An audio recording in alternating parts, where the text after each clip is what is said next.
Assalamualaikum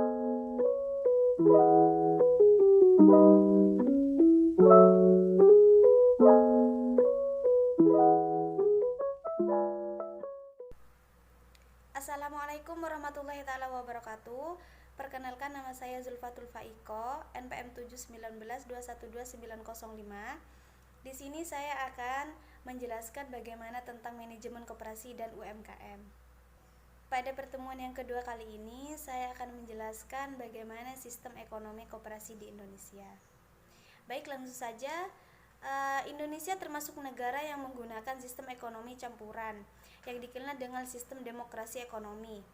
Sistem demokrasi ekonomi dapat diartikan sebagai suatu sistem ekonomi di mana kegiatan ekonomi diatur oleh rakyat, dilaksanakan oleh rakyat, dan ditujukan oleh rakyat untuk kesejahteraan rakyat.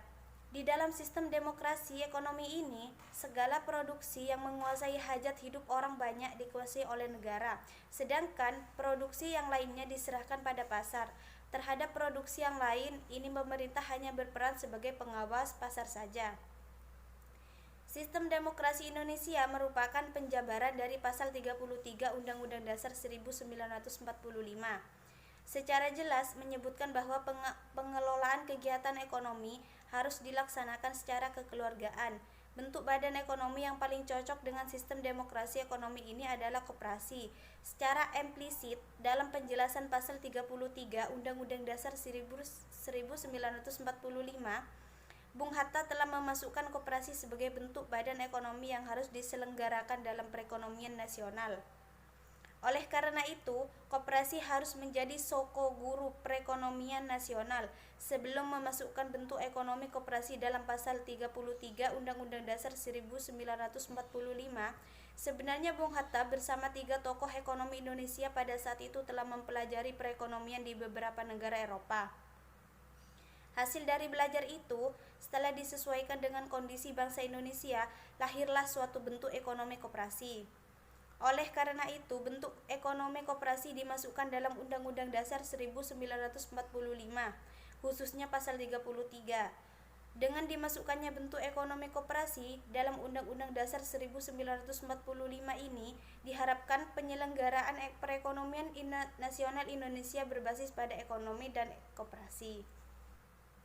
Baik, pada poin yang kedua, sistem ekonomi koperasi. Suatu sistem ekonomi koperasi tentunya memiliki jiwa atau ideologi tertentu yang menjadi karakteristiknya.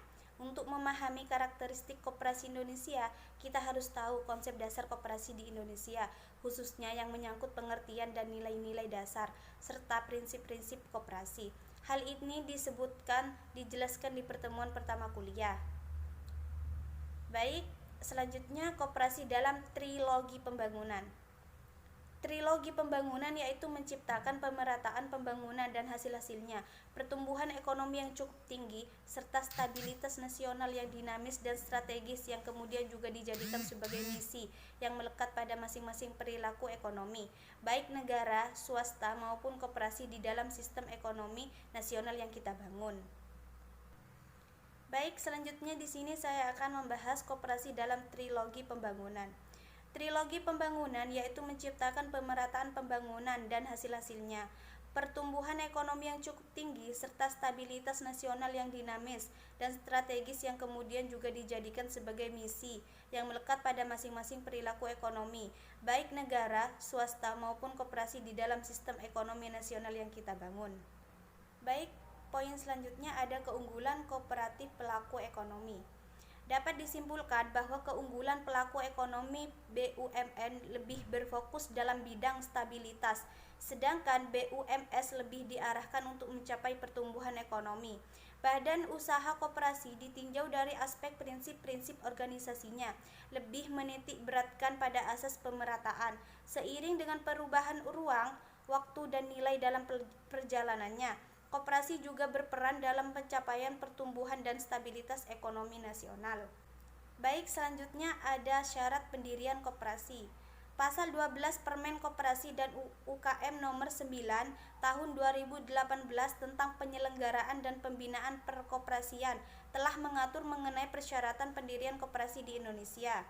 Pendirian koperasi dilakukan dengan mengadakan rapat pendirian koperasi yang harus dihadiri oleh para pendiri dan juga dihadiri oleh pejabat yang berguna untuk melakukan penyuluhan terkait koperasi. Jumlah orang yang hadir dalam pendirian koperasi akan berbeda tergantung jenisnya. Untuk pendirian koperasi primer dihadiri oleh 20 orang dan akan lebih sedikit untuk koperasi sekunder. Baik, poin selanjutnya ada syarat koperasi primer. 1. Pendiri koperasi mengajukan akta pendirian koperasi baik itu secara tertulis maupun secara elektronik kepada menteri dengan melampirkan beberapa persyaratan, yaitu 2 rangkap akta pendirian koperasi bermaterai, 2 berita acara rapat pendirian koperasi, 3 surat bukti penyetoran modal, yang terakhir ada rencana awal kegiatan koperasi. Selanjutnya, syarat koperasi sekunder. Pertama, syarat untuk mendirikan koperasi sekunder sama seperti koperasi primer, namun terdapat beberapa tambahan dokumen berupa 1. Hasil berita acara rapat pendirian, 2. Keputusan pengesahan badan hukum koperasi primer dan atau sekunder, yang terakhir ada NPWP aktif untuk setiap calon anggota koperasi primer atau sekunder. Selanjutnya, syarat koperasi simpan pinjam atau KSP. Yang pertama, terdapat persyaratan khusus untuk KSP yang bisa dilihat pada pasal 10 ayat 5 Permen Koperasi dan UKM nomor 9 tahun 2018. Yang terakhir, setelah pengajuan akta pendirian koperasi dan mendapatkan penilaian terkait anggaran dasar serta persyaratan administrasi, maka Menteri akan menerbitkan 2 opsi surat, yaitu surat keputusan atau biasa disebut dengan SK, penerimaan atau penolakan. Baik, kita sudah memasuki pada poin tahap dan prosedur pendirian koperasi. Pengaturan Menteri Koperasi dan UKM nomor 9 tahun 2018 telah mengatur tentang tahapan dan tata cara pendirian koperasi, yaitu pertama, perencanaan pendirian koperasi, yang kedua, penyampaian rencana dan konsultasi ke daerah pusat maupun dinas, yang ketiga, rapat pendirian koperasi, yang keempat, verifikasi nama koperasi, yang kelima, pengajuan pengesahan akta pendirian koperasi, yang keenam, verifikasi dokumen permohonan, yang ketujuh, mekanisme di sisi Minkop, yang terakhir ada pengesahan pendirian koperasi.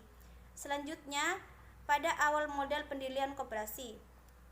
Modal sendiri berasal dari 1.